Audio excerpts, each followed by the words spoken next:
What's up, guys? Iceman here. Welcome to Meditations. Appreciate y'all for coming by. Like this video if you will, subscribe to the page, and swat that bell so you're notified next time I post a video. And blessings to my patrons. Links in the description below. And may you have many wives, those who support the Ice Boy.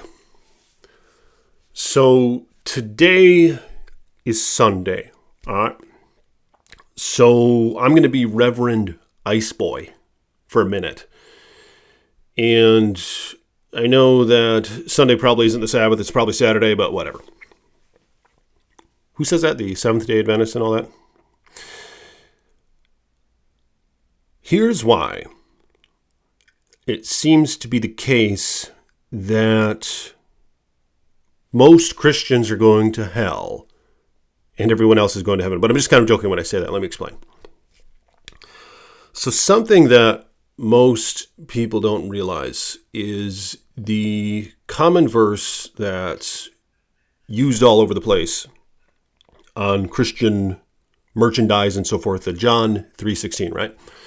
Where it says, whoever believes in my Son will not perish but will receive everlasting life. Isn't that what it says?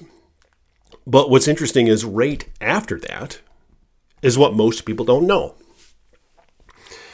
And it's quite significant. Here's what it says. It says, but whoever does not believe in him is already condemned. Okay? You see what I'm saying? It's potentially a case that right now, the kingdom of heaven is at hand, like what Jesus said. And so is condemnation. That it's not, we're going someday to hell. You see what I'm saying? But it's that we are condemned already. Now, bear with me. That's kind of beside the point here. It's just kind of an interesting thing to note. Already condemned. Just like how Jesus said, you can turn and be healed. All right? It's such a big thing, the whole heaven and hell premise. And to my understanding, the idea of an eternal hell where people burn in for all of eternity is a relatively new idea as of the past few centuries. It used to not really be the case. Like, when Jesus was walking around, the folks he was talking to, remember those folks, those religious folks? They didn't know what he was talking about. Like when he said, everlasting life, the kingdom of God is upon you, they didn't really have that in their minds, the whole living forever or dying forever thing. You know what I mean? They were kind of focused on right then and there. So it took a long time for folks to interpret the scriptures and be like, oh yeah, people are going to be burned in hell forever. Even though there's quite a case to be made against that as well. The whole second death concept. Look that up if you're interested. How there could be a second death, which is considered the obliteration of the soul, where you no longer exist. And many say that hell in itself, the whole lake of fire burning thing, is reserved for Satan and his demons, all right? Look this up if you're interested. Just Google it up. I'm just kind of making I'm trying to put the pieces of the puzzle together for this short video. But look that stuff up if you want. How they say there's a second death. They say eternal damnation and torture is only reserved for Satan and his demons. And the people who don't accept Jesus or whatever are just going to be obliterated. Another really interesting thing to note, and this is a fact, nowhere in the Bible, New and Old Testament, nowhere does it say that one cannot receive Jesus after death. All right? Isn't that just kind of interesting that that's what everybody assumes? Everybody's like, oh yeah, you have to either say the magic words and accept them here real quick before you die, So if you're like in a car or something and you were going to go and be ministered to or whatever and hear the gospel finally, if you get like hit by a semi, you're just out of luck and you're going to hell for all eternity because you didn't make it there in time and hear the magic words and say the magic words. You know what I mean? But nowhere does it say that you can't accept Jesus after death. Is that correct, right? How like everybody thinks that's just how it is. That's implied greatly by fundamentalists and by Christianity for the past several hundred years. It's just this narrative that has been just so pushed that nobody even really realizes it. You know, I've never heard anybody ask that before. Why the hell am I the only one saying it? It doesn't say that you can't accept Jesus after you die, okay? That's just that. But let's keep going here. So another thing to look into is the reconciliation of all things. All right, you know how when God made the world in Genesis, it was good, okay? And then it says in the New Testament that everything that was made, he made through Jesus Christ, all right? So there was Jesus like here, and then God's like right here, and he's like making it all through Jesus. And yeah, you could say that they're one entity, but a few persons or whatever. That's kind of beside the point that I'm making. God utilized Jesus to make everything through him. All right. And the message of the New Testament, as far as I see it, it seems to be going on about a reconciliation of all things. Look at Colossians 1:20. And it says it in Galatians as well, and Corinthians. It's pulling it all back. All the things that were created, they're being reconciled back to God. All right? And as far as I see it, all things means all things. I mean, am I missing something here?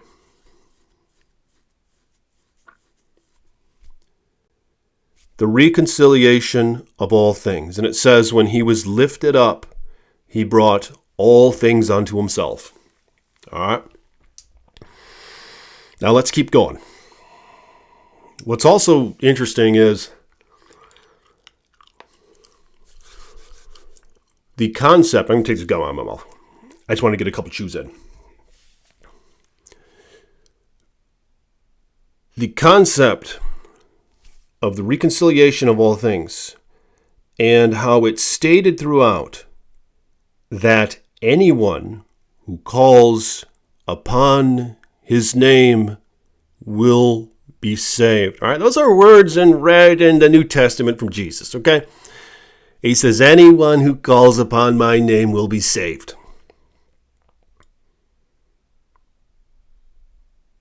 Now then you could ask, well, Iceman, what about all those kids who were raised Hindu or whatever other religion?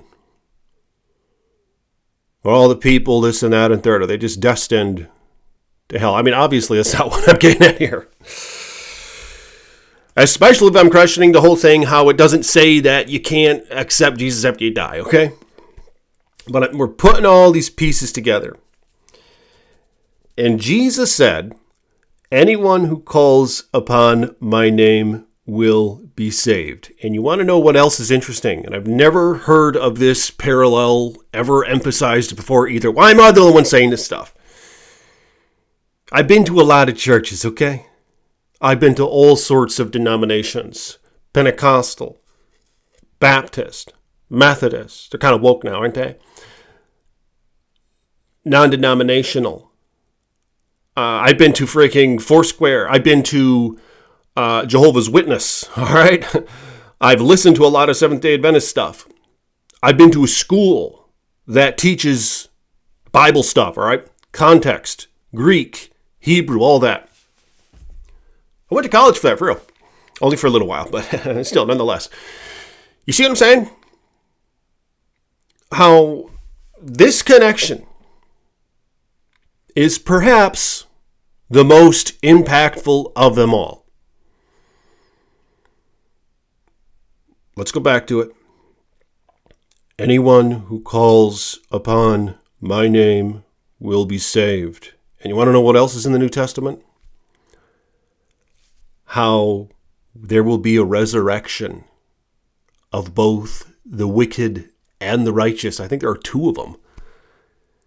Some folks say what already happened. We just don't know it because Satan's right now deceiving the nations. We're in Revelation 20. I don't know. Let me know your thoughts on that matter. Say millennial kingdom already happened. But I mean, who knows? Maybe it hasn't. Maybe it has. I don't know.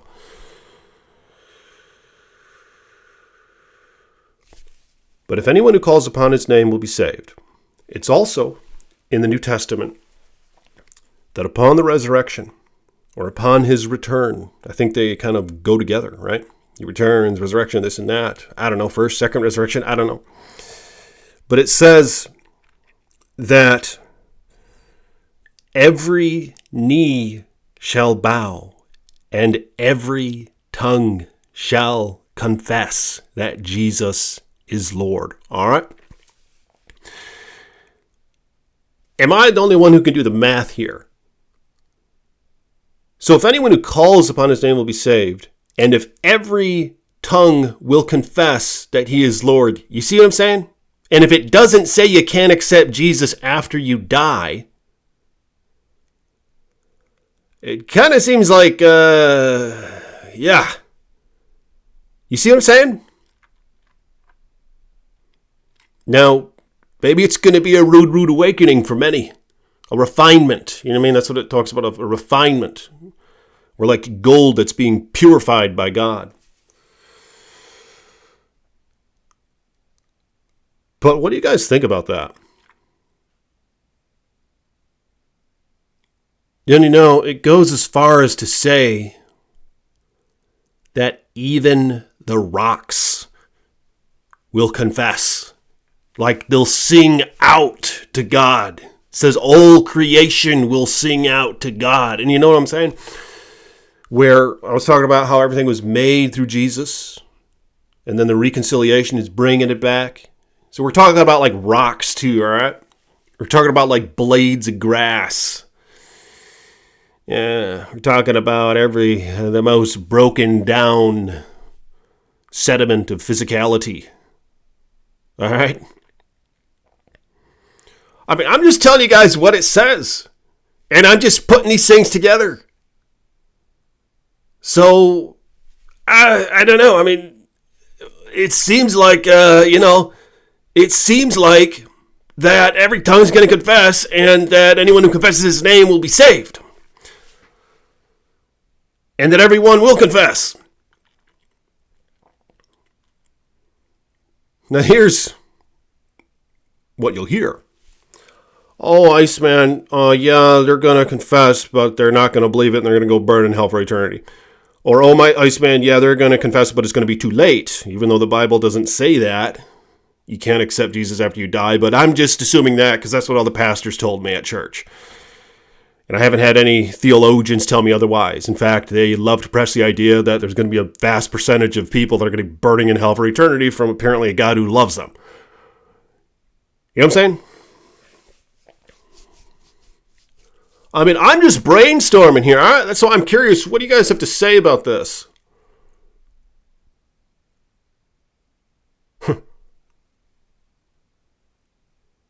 There's something else significant. I mean, it's like he made the world knowing it was going to be reclaimed and redeemed. You see?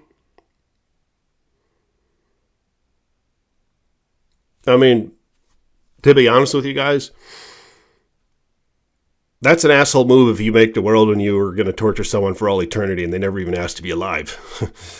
I'm just being honest here. But I mean, whether or not that's the case is not what I'm trying to make, is that if that's how God is or not. I'm just saying this is what the Bible says, that I'm making these connections, all right? I mean, I don't know. Yeah, is God an asshole? Well, I guess he would be if that's the case. But it just doesn't seem to be adding up here. In fact, it says God is love. Right? Is that a loving thing to do, to force someone into existence, then fuck them for all eternity? Let me know in the comments below. I mean, if that's what he wants to do, then you know what? I'm gonna try to submit to him, whatever the hell he is. But I just don't know if that's possible. I don't know if God is going to torture somebody for all fucking eternity. who never asked to be born. But here's the thing. Now, bear with me. I mean, I know some of you guys want to talk smack about this, and go ahead, do it in the comments below, all right? But you'll say, oh, I swear, no, he's just going to force them to confess. Whenever knee bows, he's just going to force them. They're going to be like, oh, Jesus is Lord. And they're like not going to believe, like God's going to be like, he's going to have like the force, like, say it, damn it. And they're just going to, oh, Jesus is Lord. You know, like they're just going to be forced to say it. Do you really think that's how God is? You should read the New Testament and hear about Jesus if you think that he's coming back and he's going to be like a Jedi. Now, I know he's coming back with a sword, this, that, and the third. Legion of angels, this, that, and the third. But that's for all of our sakes, all right? That's the reconciliation. That's the baptism through freaking fire. Like I said, it's going to hurt. It's going to be painful. This awakening. It's so, because you want to hold back the pride. You want to hold back the pride. You can't just, you know, so it's going to be a burning, man. Maybe. I'm just speculating here, all right? I mean, I don't know that for a fact. I'm just speculating.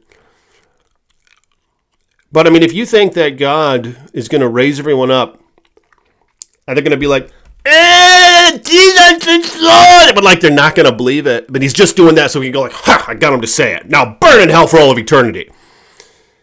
That's kind of the imagery that you're conveying when you say, yeah, man, they're not going to believe it in their hearts. They're just going to be like forced to say it. That's bullshit. There's really no, I mean, your opinion's bullshit. You know, I'd like to reciprocate here. I mean, you guys know, I told you, I've been to the denomination. I let the Jehovah's Witness into the damn house. I listened to them. I went to their little thing for a day. I saw there were a bunch of commies running behind the whole movement. You know what I mean? You got to send all your money to little watchtowers. So I got the hell out of there. But I mean, I'm just saying, that was only one day. But I went to all the other denominations, sat in the third, went to the school, this, that, and the third, okay? Like, I'm willing to listen is the point.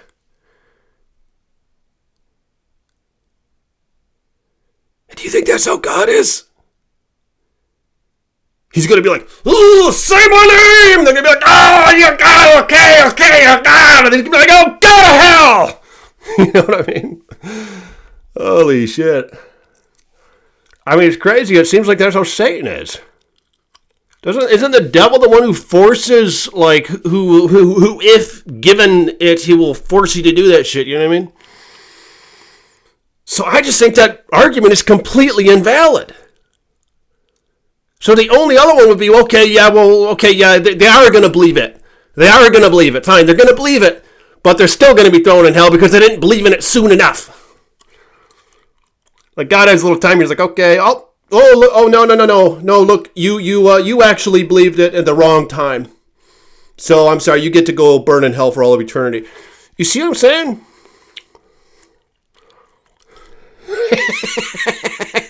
I'm just messing with you guys, but I mean, let me know your thoughts on this in the comments below. That was our Sunday sermon. All right, I'm going to be going on about other things, you know, like I've been talking about everything else. I've been talking about everything else, you know, not just the Bible stuff. Okay, so it's everything else. What's the other videos? I got a whole slew of them here. Just video ideas. I mean, I talked about. I don't even want to say these words in this video, but I talked about all this crap. Including, ideas for preservation, philosophy stuff, health stuff, you know what I mean? Just all this stuff. But I mean,